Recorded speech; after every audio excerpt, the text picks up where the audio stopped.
চলো এখন হচ্ছে মাংস ম্যারিনেশন করছি।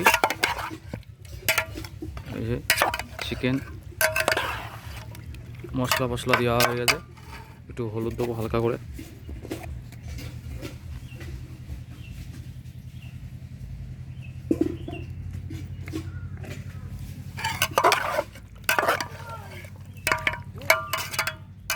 নিয়ে আয় নিয়ে আয় নিয়ে আয় নিয়ে আয়, কই দেখি সাইজ কিরম দেখি।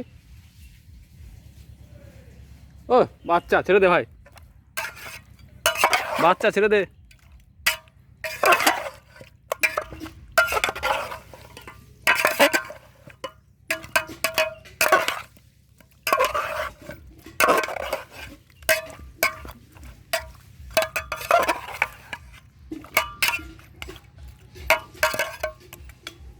এটা হয়ে গেল।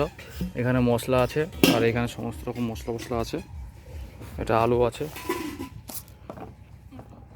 আর এখানে সব রেডি হবে, গ্যাস ফ্যাস সব রেডি। আর এখানে মাছ ধরছে, ওখানে সব একটু করে রেডি হবে, মামা কাজ করছে। আর এখানে লাল এসে বসে রয়েছে খাওয়ার জন্য। চলো নেক্সট ভিডিওতে তোমাদের সঙ্গে আবার দেখা হচ্ছে এক্ষুনি।